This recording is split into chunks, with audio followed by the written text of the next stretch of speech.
The directive also calls for the exploration and consideration of creating a digital form of the U.S. dollar.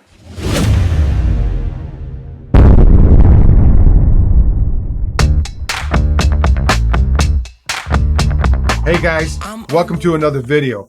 Before we get started, please subscribe, hit the bell. That way you get instant notifications of when my videos come out. Also, share this video, comment. I appreciate the comments, and give me a thumbs up. It does wonders for the algorithm. Let's jump into this video. Today we're going to be jumping into something that very concerning to me, and it should be concerning to you also. What's going to happen, I think it's July 2nd or the 22nd. I'd have to double check that, of this year, 2022, the President Biden signed executive order back in March, actually, of executive order 14067. What that entails is they brought it out as a cryptocurrency executive order. What he did was he ordered the Department of Justice, the FBI, some of these, the Federal Reserve, to look into changing the American dollar from a cash society into a cashless society. And what he wanted to do is what he wants to do and will do, trust me, is change the way that we process money. Okay. So how we look at this is, okay, so there's different forms of way we exchange money, right? We have the dollar, and we can go by anywhere and get cash for that, right? We can go to a bank, or we can exchange that into a gas station or to another individual, and we can exchange dollars that type of way for products or services, right? Or we can go and use a credit card and process it that way, right? Or we can also use a check, which most people don't use anymore. It's kind of going by the wayside. And other people use a form of Venmo, Cash App, things like this. So there's all these different ways. Oh, Bitcoin, I forgot Bitcoin, right? And these cryptocurrencies that we're also involved in. And we can also change currencies through different governments around the world. So there's a lot of possibilities of exchanging money, okay? But this is how we go about this. First of all, when you go purchase a goods or services, you take your cash, which is, you are the first one, right? You have your cash.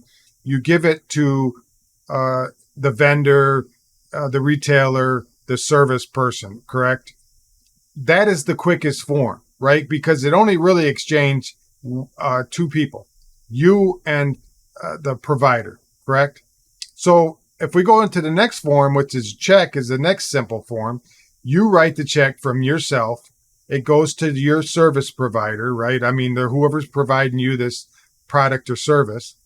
They exchange it through their banking system, and then their banking system goes to your banking system and withdrawn from your account. So there's roughly 4 or 5 different avenues that has to exchange hands. Okay. So the next form is the credit card. So when you swipe your credit card, let's go back up. So you have to place money into the credit card if it's a debit card, correct? If it's a credit card, you won't exchange money until it's released from your bank, and then it's released when you pay that payment, whether you pay it off in full at the end of the month, or you put down a down payment or that type of thing, or if you make a payment. So let's go. From the first point, you swipe that card at your provider's service, right? That person goes to their exchange, whoever is in charge of processing that credit card. Then it goes to the actual holder of that credit card. And if it's a company like Chase or another big company, I don't know, name one. And then they go to your processor where the money's at, and then you are in charge of paying that at the end of the month or however that works. So there could be 5 or 6 exchanges before you actually have to make a payment, right? So what this new form does is it does this. It only goes through one person, right? That's the Federal Reserve. So when this is all implemented, whether it's a year or two or 5 years or 10 years, whenever it is, it will come to pass. Trust me. We'll eliminate the dollar. We'll eliminate all cash. We'll eliminate the form of a credit card. Okay. And there will be one central banking system for everyone. Now, what this banking system will do is it will not likely, or accidentally or purposely, whatever it wants to call itself, track you. Okay. So let's say that you are going to the grocery store and you're buying certain items at a certain location on a constant basis, right? Wherever you live, or you're buying, goods and services, or you're going on vacations, or it can track your daily activities, right? From paying your electric bill, where your mortgage is at, where your housing, where you live, where you vacation, where you work at, where you buy your gas at, where you purchase your foods and goods and services, what stores you go to on a weekly, monthly, or yearly basis, right? So if Google can track all this, your credit card can send you a statement where you've been. How easy would it be to put you in a central system, 200 or 300 million Americans, every American actually, from the time that you get even Social Security or welfare or these type of things? I mean, you're going to eliminate all these avenues of money because they have to keep track of you, right? Your spending habits. And now why they'll do this is, let's say that you're doing a contractor, or you're an independent contractor, or you run your own business, and you go to Joe Public and you do services for them, right? They'll know exactly how much that service charged, how much materials you use for that job, how much gas that you use for that job, how long it took you to get to that job, everything.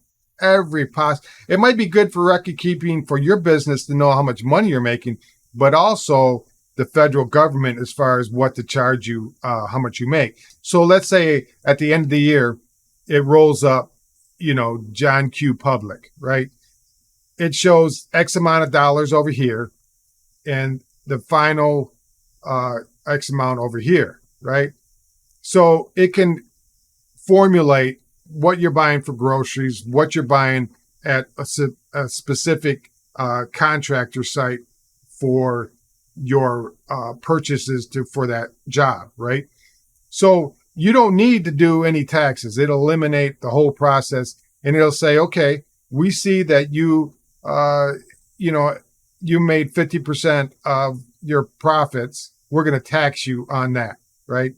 So your X amount of dollars went for food and housing, and we calculated all these things in an instant, which they will be able to do. That way, the taxes, there's no more guessing. There's no more turning in receipts. There's no more trying to get over on the government. From an AI standpoint, they can calculate everything. If they can calculate where you're at a certain time on this planet with your cell phone, there's no reason why they can't use a spreadsheet to find out exactly where your money's going, how often you use it. If you're going out to eat, if you're buying t-shirts or sweatpants or whatever you're doing, jogging outfits, you're going to, a sporting goods place, and it doesn't work for the job that you say that you provide, right? Say if you're in the landscape, if you're going to out to eat at so-and-so place, they're going to say, you're not doing this for your job. Or if you're buying certain products at a grocery store, that's not going to your job, right? Now, if you were going to go out and you were going to buy blades for your tractors or gasoline, yeah, they can deduct that or whatever. Or let's say that the mileage you're going each day to a certain place, they can figure out, yeah, he's going to work, so we're going to take that amount of mileage off. You see how this is going to work, right? So when Biden issued this. And now everything that we know in executive orders or the government, they say that they're trying to protect individuals. So let's read what the actual executive order says. What I want to focus on is not this whole paragraph, just the bottom end of the paragraph. We must take strong steps to reduce the risk of digital assets could pose to consumers, investors, and business protections, financial stability, and the financial system integrity, combating and preventing crime and illicit finance, national security, and the ability to exercise human rights, financial inclusion and equity, and climate change and pollution. Okay, now, so you can see this is that it's always saying they're trying to protect individuals and U.S. citizens, right? They're trying to protect you from getting scammed. They're trying to protect all these outside influences from what you're trying to do, okay? Or where you're going. They always label it, we're protecting the American citizens, right? They're not protecting, for a fact that the government doesn't protect every individual. They're only concerned about what they want, what they're doing, what their agenda is, and what their outcome is going to be, right? We've known that. We can go into countless examples of this through the past. Okay, so let's go on to the next one. We must protect consumers, investors, and businesses in the United States. The unique and varied features of digital assets can pose significant financial risk to consumers, investors, and businesses if appropriate protections are not in place. In the absence of significant oversight and standards, firms provide digital asset services may provide inadequate protections for sensitive financial data. Okay, as you can see on that, they're trying to protect the interest of digital assets, or they're trying to protect the banking system. They're trying to protect the service providers, these people, so they don't get scammed, right? So another way that they're trying to protect so-called people of the United States, and it's what it is all of it is a scam. Okay, they always come out with, yeah, we're going to do this. Yeah, we're trying to protect you, and we're going to put this out. And you'll find out later whether it's health insurance or some other form like the Federal Reserve they did in 1913. They were trying to protect these individuals that were wealthy individuals, and they wanted to buy the book from, it's called the what is it, Dr. Jekyll? No, I'm sorry. It's funny. No, it's called the Monster or the something from Jekyll Island. I can't remember what it is. I read it some time ago, and I'm just drawing a blank here. But anyways, that was the whole process of how the Federal Reserve got started in 1913. It's quite lengthy and detailed on what these individuals that were very wealthy men at the time did, okay? And they created the federal system as we know it. And it's been nothing but a pain in the rear end as far as all that money goes, right? And same with the IRS, same with all these tax codes. Now, don't get me wrong. We do need some kind of form of tax. We have to have roads and, systems in place that we can actually conduct our daily lives. I don't have a problem with that. It's the wasteful usage given this to other countries when they don't even deserve it. You don't even give it to the own citizens, let alone hundreds of billions of dollars every year to other foreign governments. But anyways, that's another story for another time.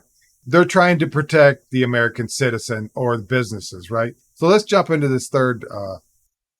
The new and unique uses and functions that digital assets can facilitate may create additional economic and financial risk, requiring an evolution to a regulatory approach that adequately addresses those risks. Okay, so, I've only outlaid 3 points on this whole executive order. You can go and read it for yourself if you really want to do that. But it's basically going on. The paragraph I highlighted here is just the risk involved and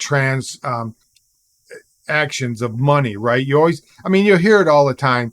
Certain individuals, they have payment processors, and they put these boxes over the actual swipe mechanism, right? And it steals your information, your credit cards. And, just the risk between one individual, one part to another, right? You got all these levels that you have to worry about people stealing money or corruption or whatever. It's on a daily basis of individuals, company stealing money, right? Yeah.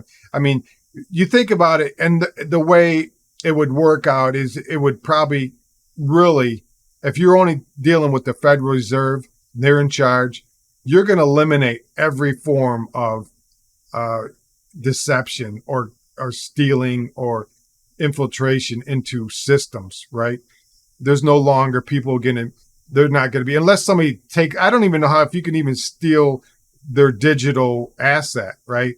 I don't know how you could do that unless you were breaking into the system, which would be, they're going to spend trillions of dollars on this process. So it's not like we're going to have people being still. Who's going to rob you, right? The only thing they're going to rob you for is what you have on your person, or in your possession at your home or your car or whatever. They won't be able to rob you for credit cards or they won't be able to steal from you as far as cash or none of that type of thing. It's only going to be physical items that they're going to be able to take from you. Okay. So you're not going to see these people from India trying to steal from little old ladies anymore. It's not going to happen. There's no way that they're going to allow this. Let's say that somebody, little lady say, hey, we just somebody's trying to get into your digital asset and we need you to go on down and give us some gift cards, right? They're going to know where this money was processed and where it was sent to, and to get this money back and go after these individuals that were doing. It's the amount of money it's going to take for somebody to be a scam artist is going to be unreal. I don't see any of that happen. What I see is a government going to what the Bible says is you won't be able to buy and sell without this mark, right? Whether it's a digital mark, whether it's just your social security mark, what is the number, I don't know. Who knows where they're going to put it? They're going to put it in your wrist, your forehead, on your person somewhere, but it's going to have that form. You can see it coming down the road. And for all of you who don't believe this, look what they did in Canada. So these guys were protesting, right? They had the rigs out. They were blocking the roads and they were causing all this disruption. So instead of, police officers going, hey, look, we need to break this up. You're causing delays and confusion and disruption. If you don't move your vehicle, we're going to arrest you, right? Simple as that. No, what they did was they arrested them, and then they took their money from their account and they seized their goods, their vehicle, their finances, and they put them in prison, right? So they did that in Canada. Now over here, if you owe money to the IRS, they can get into your bank account. They get into your job where they take your money from the pay that you get each week. They send agents out and they confiscate your property in order for you to pay these. Now, it's not highly unlikely that they can track you down, find out where you are, even on your phone, unless your phone is in an area where it's turned off and put into this a bag where the microwaves can't get to the phone, then you're fine. But other than that, they know where you're at. They can see where your money's at. They could look at your bank account. The IRS can check out anywhere you want. There's everything that they want, they can do right now. So this is just another avenue that they can directly connect with you and find out instantly where your money's at, how much you have, where you're at, and close you down. Let's say you want to send your money to a political party that they don't agree with, or some kind of nonprofit organization that they want to close down. They can shut that off, and that transaction will not go directly where it's supposed to go, they can put a blockage to it. I mean, that wouldn't be hard to do, right? So they cut people off social media all the time. So it's not, these things are easily done now. When they get to this extent of they're working at, it's going to be super fast to cut anybody's off. I mean, look what the FBI is doing. They're raiding people's homes and taking their cell phones right now. So shoot, as soon as the thing pops up, they're going to send somebody to your house and arrest you or take it out of your finances or whatever. They could lock your whole account down where you couldn't even buy gas for your car or pay for electricity in your house, whatever. So, okay. So in a short term, what you could do is, let's say that you had certain things in your business, right? Like you were, like I said earlier, a landscaper, and you wanted to barter with people. Let's say that you want to do landscaping for a person that is on a farm and they have chicken, eggs, and meat, that you can go do work on their property in exchange for some of them items, correct? There's no way that somebody's going to be able to track that. Or if you're doing some kind of building work on your home and let's say you're an architect or you're a mechanic and you want to do work on some people's car, nobody's going to know the actual bartering that you're going to be doing, correct? They might see that you're going to Joe Small, and that you could say, well, hey, that's a friend of mine, right? You could say, that's a friend, I'm going to hang out with him, okay? There's no way that they're going to be able to track that type of process through bartering. So you might end up seeing a lot of these barter areas, underground type things being developed that you can exchange, whether it's done on a Facebook scale or whatever, that you take your services and you exchange it for someone else's, whether, like I said, landscaping or mechanics or a building trade. But if you're a guy that works in an office somewhere and has no skills, they don't have a garden in their yard, if they don't, you're going to be kind of screwed. I mean, unless you know something, or you maybe build websites or you fix computers, that type of thing. But if you're just a person that goes and does certain items online, I mean, you really can't do that type of thing. So you might have to go outside the box and learn a trade or a skill, or have a garden, or get on a farm, something, I don't know. The possibilities are endless. But you see where they're going with this, right? You see what the end game is this. I don't care what, you can go on Snoops and all these other fact checkers, and they're not trying to do this. They're going to do a Bitcoin, and no, they're not doing any Bitcoin. They're going to get rid of Bitcoins. Okay. There won't be any transactions out there. Trust me. You see how this is going. I've told you over and over again. It's going to go the same way with the Federal Reserve, the healthcare, all the rest of this thing. They try to protect the American citizen. And what's going to come down the pike is there's be no credit cards, there won't be no Bitcoins, and there will be no cash, no checks, none of that. The only thing you're going to have is a digital asset where you work at a job, goes into this digital asset bank, and if you go buy a service or a product, or out to dinner, or buy clothing, or pay your mortgage, or whatever it is, it comes out of one central banking system. That's all there is to it. So I hope you guys found value in this. If you comment on this, I appreciate it. What do you guys think? I always appreciate your comments. What do you guys think of this? Is this something that you think is nonsense? Do you think it's going to happen? What do you see it coming out of? Do you see it growing further than what I presented in this video?